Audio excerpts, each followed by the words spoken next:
Hello friends, welcome back to my class. I hope you all are doing good. आज हम देखेंगे हमारे BCom final year के लिए इंटरनेशनल मार्केटिंग, और you can say it as global marketing. इसमें आपके जो एक्सपोर्ट्स हैं, साथ ही साथ जो आपके इंपोर्ट्स हैं, इन दोनों से रिलेटेड हमारे प्रोडक्शन का और उस प्रोडक्शन के जो फैक्टर्स हैं, उसके जो तथ्य हैं, उसके जो फैक्ट्स हैं, उनको हमने लर्न आउट करना है। और एक डिटेलिज्म हमने देखनी है कि साहब आपके एक्सपोर्ट्स में what points need to be considered the most while you are doing the production and the factors which will be helping you in the process of production. Alfred Marshall साहब हमारे मॉडर्न इकोनॉमिक्स के जो founder रहे हैं, he said कि a development of a nation with its economic growth, development of a nation किसी भी देश का विकास एंड इट्स इकोनॉमिक ग्रोथ, उसकी जो अर्थव्यवस्था है, उसमें जो ग्रोथ है, उसमें जो विकास है, it is only possible if it focuses on it's exports. And when you do the exports, you need to have a quality kind of production, and those factors which will be providing you the quality production should be focused more. हमारा production एक high level का होना चाहिए, अच्छी quantity का होना चाहिए। उसके लिए आपके पास होनी चाहिए एक डिमांड। डायरेक्ट डिमांड आप क्रिएट करते हैं, इनडायरेक्ट डिमांड ऑटोमेटिकली क्रिएट हो जाती है आपकी अच्छी क्वालिटी, क्वांटिटी और प्राइस के माध्यम से जो आपने अपने प्रोडक्ट के साथ में डिलीवर किया है इंटरनेशनल मार्केट में। साथ ही साथ जो हमारे फैक्टर्स हैं जिनके माध्यम से हम इस प्रोडक्शन को कर रहे हैं, उसको एक हाई लेवल के स्टैंडर्ड का हमें बना करके रखना होगा। Why? Because we are standing in a very high level of competition, and our goods represent not only the company but our country also in the international market. सिर्फ हमारी company को नहीं, हमारे देश को भी वहां पर रिप्रेजेंट किया जा रहा है। सो हमारा जो प्रोडक्ट है, हमारी जो वस्तु है, उसके निर्माण प्रक्रिया और उस निर्माण प्रक्रिया में आने वाले आपके जो फैक्टर्स हैं, जिनके माध्यम से आप उसे मैन्युफैक्चर कर रहे हो, वो एक अच्छी लेवल के स्टैंडर्ड के होने चाहिए।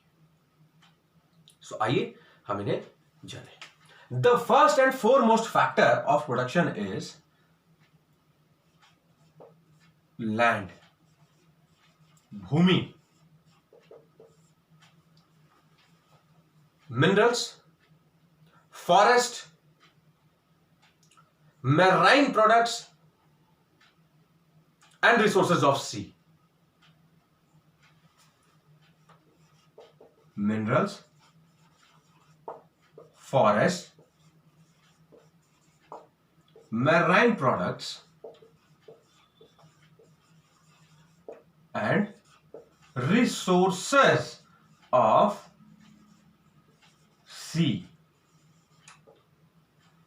These are the four basic factors which help you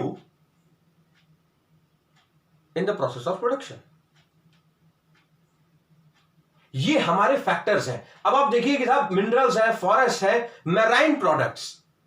marine products होते हैं आपके अंडर द सी जितने भी आपके जीव जंतु हैं, जिसे एज अ नॉनवेज फूड भी उपयोग में लाया जाता है। साथ ही साथ बहुत सारे देशों में उन प्रोडक्ट्स को as a status of symbol भी माना जाता है। If you go globally you will be able to know. और साथ ही साथ आपके जो रिसोर्सेज ऑफ सी हैं, जो हमारे समुद्र के जो स्रोत हैं, जो हमारे देश की कॉन्टिनेंटल बॉर्डर्स से लगे हुए हैं, हमें उनकी भी दूरदर्शिता को देखते हुए क्योंकि वो स्कैर्स है, ये सारी चीजें स्कैर्स हैं, बहुत लिमिटेड अमाउंट में है हमारे पास। इसकी उपयोगिता, इसके यूजर्स हमारे लिए एक नहीं अनेक है, not one, they are many. So a quality usage should be done and high level of standard will only be maintained if you people or the exporters or the business persons will be using such kind of factors which comes under the land यानी कि भूमि in a stable manner. Correct. दूसरा आता है आपका labour.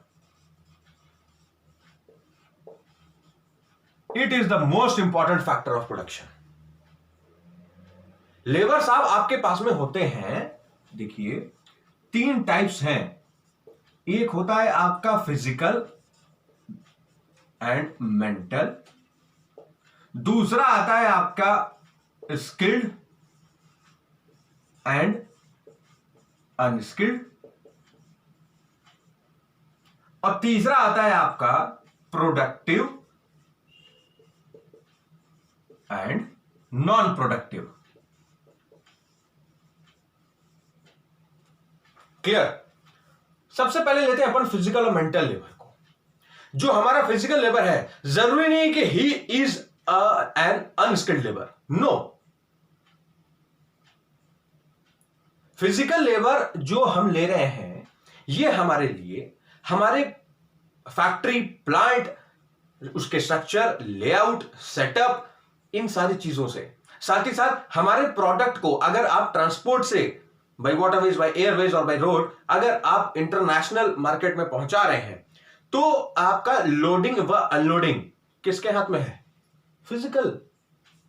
जो labour हमारा physical work करता है वो कहलाता है साफ शब्दों में आपके लिए physical labour.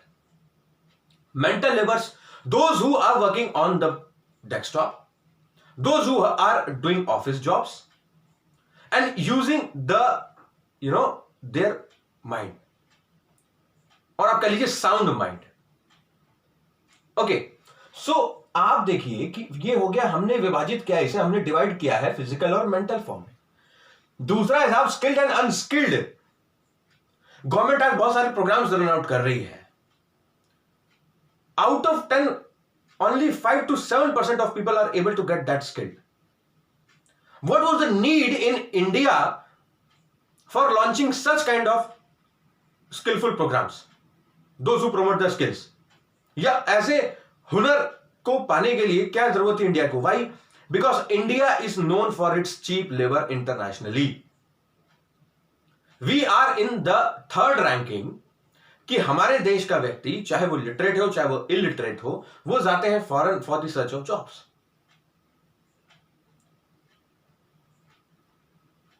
And now skilled labour India में आज सबसे ज्यादा है। वाई?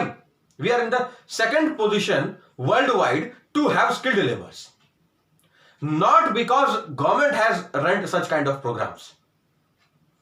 ये तो अभी बीते कुछ वर्षों में आ गए हैं सरकार के माध्यम से। स्किल आता है आपके वर्किंग प्रोफेशन से, the passion which you have inside yourself to give a company or the organization which you are working with builds, निर्माण करता है आपके अंदर, it builds skill inside you. Okay, the dedication, the passion you need to have. उस skilled labor से हम कौन सा काम ले रहे हैं? Skillful works. Correct. Why? Because we have high technological machinery available in our factory. उस high technological machinery को ऑपरेट करने के लिए we need to have skilled labor. Correct? So ये हो गया अनस्किल्ड लेबर, ये भी आपके लिए बहुउपयोगी है। Why? अनलोडिंग का काम कौन करेगा? लोडिंग का काम कौन करेगा? ठीक है, आपके पास में मशीनरी है, क्रेन्स है, बहुत सारी XYZ इक्विपमेंट्स हैं, गैजेट्स हैं, रोबोट्स हैं, बहुत सारी चीजें हैं, but still manual work will be done by unskilled labour. Without them you can not think of doing the exports. Correct? So ये हो गया आपका skilled and unskilled. And the third one is productive and unproductive. Productive होते हैं साहब जो company के aims and objectives को मीट आउट कर ले, उनके सुपीरियर द्वारा दिए गए जो दिशा निर्देश हैं, जो आदेश हैं, those rules and regulations and the code of conduct, if they follow and meet the aims and objectives of their organization, they are known as productive levers. And those who are not, they are known as non-productive levers. Correct? So let's move ahead. The third one. The third one is, guys, capital. Capital साहब आपका होता है, देखिए, दो form का. एक होता है cash and the second one is non cash. In terms of cash when we talk, नगद की जब हम बात करते हैं तो आपने जो इन्वेस्टमेंट किया हुआ है, यानी आपके फाइनेंस से related, that will come inside the cash kind of capital. Non cash capital वो होती है आपके फैक्ट्री का सेटअप, स्ट्रक्चर या फिर solid raw materials. Setup, structure and solid raw materials are the basic three types of non-cash form under capital. Clear? ये जो हमने प्रोडक्शन के लिए जो फैक्टर्स को हमने जाना, land, labour and capital, it needs in today's era for each and every nation who are involved in doing international business, or you can say exports as well as imports, they need to maintain a high level of quality standard for all these factors, so that they as a business can grow globally. अंतरराष्ट्रीय स्तर पर वो अपने business को grow कर सके, उसका विकास कर सके, and maintain a quality goodwill, एक अच्छी ख्याति प्राप्त कर सके. And the second and the foremost thing is for the economic development of their birth nation. Birth nation का अर्थ हो गया साहब, आप जिस कंट्री को, जिस देश को बिलोंग करते हैं, उसकी इकोनॉमी में ग्रोथ. वो कैसे होगी? When you will be earning foreign exchange. Correct? So kindly note it down. Study the same from your book. I hope you would have understood. Thank you.